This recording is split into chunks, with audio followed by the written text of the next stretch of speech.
En el día de hoy vamos a resumir una obra un tanto controversial, con su gran cantidad de detractores y partidarios, pero más allá de todo, una obra que marcó un antes y un después en la historia.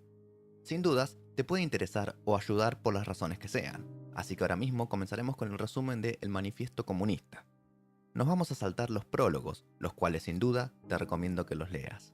Para complementar con este video, pueden ir al canal del amigo Resúmenes en Telequia, el link se lo voy a estar dejando acá abajo en la descripción y al final de este video, en donde van a poder encontrar un video de las tesis sobre Feuerbach que hace Marx y desde ya recorrer el canal que claramente es de muchísima utilidad para cualquier estudiante. Bien, sigamos. Antes de comenzar de lleno con los capítulos, hay unas palabras a modo de introducción. Acá es donde podemos apreciar la tan famosa línea "Un fantasma está acechando Europa". Es el fantasma del comunismo. Nos dicen que todos tienen problemas con este fantasma, todos los políticos, religiosos, etc. Tienen problemas porque ven una gran amenaza a sus intereses en él. Es por esto que en este pequeño manifiesto se dirán las verdades de los ideales y objetivos del comunismo y no de lo que los detractores dicen que es. Ahora sí, empieza el primer capítulo. Capítulo 1. Burgueses y proletarios. Acá se nos dice que toda la historia de la sociedad es la historia de la lucha de clases, es decir, entre opresores y oprimidos. No importa el momento histórico, siempre es así. Se empieza a hablar de la burguesía, clase que surge hacia el final del feudalismo, que no son ni aristócratas ni siervos, sino que lograron construir negocios con cierto éxito, acumular capital y poseer los medios de producción. Por lo tanto, pasan a ser capitalistas. Opuesto a la burguesía, tenemos al proletariado, trabajadores que venden su fuerza de trabajo a cambio de un salario. Los burgueses, gracias a las conquistas de América, lograron aumentar su poder encontrando nuevos mercados y negocios. En esto entra la nueva industria manufacturera, es decir, en simples y amplias palabras, las fábricas, la industria. Llega la máquina a vapor y demás maquinaria. En definitiva, lo que se está hablando ahora es de la revolución industrial, revolución favorable a esta nueva clase burguesa. Ahora se nos pasa a hablar de los modos de producción e intercambio. Bueno, debido al curso de la historia, la burguesía ganó gran poder político y económico, llegando a ser la fuerza más poderosa del mundo. Ahora el mercado es competitivo y todo se trata básicamente de dinero, por lo que se requiere constante innovación y revolución en la producción. Adiós al modo de producir familiar o artesanal, ahora se necesita vender en masa para conseguir ganancias. Es un mercado en constante expansión. Pero, ¿a costa de quién? De explotar al proletariado. Gracias al surgimiento de estas fábricas, las poblaciones se empezaron a concentrar en las ciudades, ya no más dispersos por el campo, y los países subdesarrollados dependen bastante de los desarrollados. Además, hay todo un aparato que se encarga de legitimar esto a través de leyes e impuestos. Los medios de producción son lo fundamental para la burguesía. Esto es lo que se debe tomar el proletariado para derrocar a la burguesía, los medios de producción. Pero la situación de los proletarios es difícil también. El trabajo que hacen beneficia solo a la burguesía y apenas les deja para mantenerse en pie, por eso se dice que son explotados. Son simplemente una mercancía. También se nos dice que las personas de clase media baja, como los comerciantes, también deben de ser considerados proletarios, ya que no pueden competir contra los grandes capitalistas. El proletariado debe superar sus diferencias, de las cuales el burgués se aprovecha, y organizarse a través de sindicatos para aumentar su poder. El burgués trata de aprovecharse y generar conflicto entre proletarios a través de la competencia por el empleo y demás cuestiones. Una vez que el proletariado siga organizándose, puede crear partidos políticos y tener aún más poder.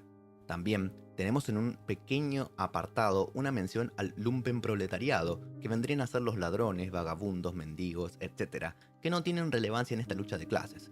El proletariado va a seguir creciendo siempre que la burguesía gane, siempre que haya trabajo asalariado y que genere competencia. Pero llegará un punto en que esto mismo es lo que le generará la conciencia de clase a la gente para ver dónde está parado cada uno. Capítulo 2. Proletarios y comunistas. Acá se nos habla de la Liga Comunista, la que encargó escribir el manifiesto a Marx y Engels. Los comunistas tienen los mismos intereses que el proletariado, sin importar el país, raza o lo que fuese, solo el apoyo a la clase obrera.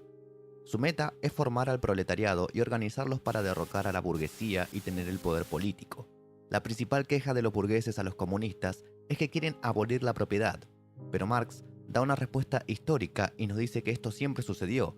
Cuando se pasó del feudalismo al capitalismo, se abolió la propiedad feudal por la propiedad burguesa. Lo diferente que hay en el comunismo es que se quiere abolir la propiedad privada, la propiedad burguesa.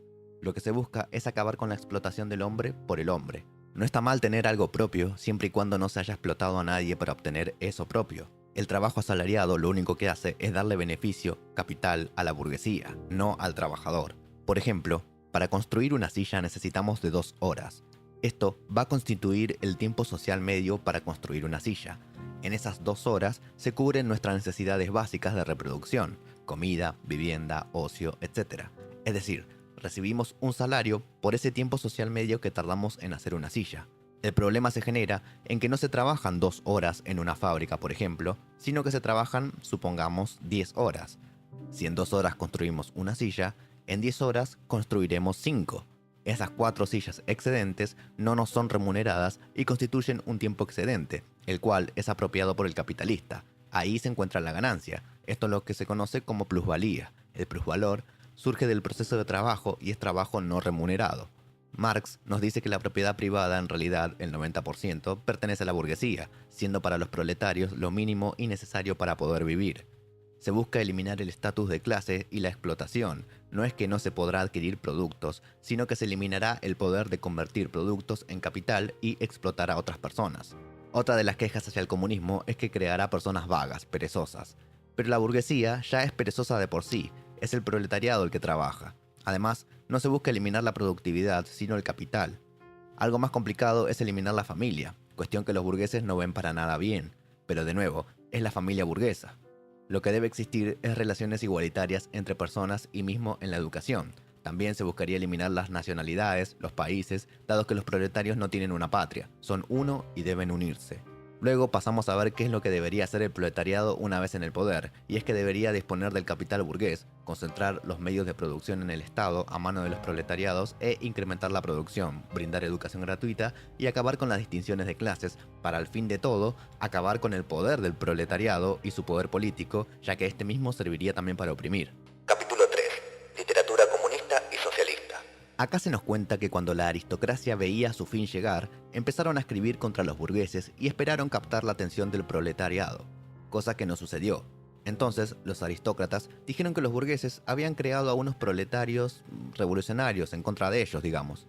Luego se habla sobre el socialismo pequeño burgués. Estos fueron amenazados con convertirse en proletarios, así que digamos que se movilizaron un poco, pero no mucho. Criticaban a la economía aristócrata. El socialismo alemán, por otro lado, tomaron ideas de los revolucionarios franceses, pero sin el contexto de esa revolución, es decir, no al servicio de los burgueses. Pero el tema es que se perdieron entre charlas y nunca hicieron una revolución. El socialismo burgués, por otro lado, es parecido al del pequeño burgués, simplemente quiere mantenerse en el lugar donde está, pero que de alguna manera beneficia al proletariado. Otras ideas se mostraban en rechazo a la revolución y crear sociedades pacíficas, cosa que estaba destinada totalmente al fracaso, según Marx. Capítulo 4. Actitud de los comunistas ante los otros partidos de la oposición. No importa que haya otros partidos en cualquier país, siempre que se critique el tema de abolir la propiedad burguesa. Incluso se puede apoyar a la burguesía en pos de destruir a la aristocracia y después sí encargarse de la burguesía. Afirma que la revolución tiene que ser forzosa, traerá violencia y problemas, pero que es la única manera de hacerlo. El proletariado no tiene nada que perder más que librarse de sus cadenas. El libro termina con la famosísima frase: proletarios del mundo, unidos. Y así llegamos al final de este video. Espero que te haya servido. No te olvides de suscribirte y compartirlo. Hasta la próxima.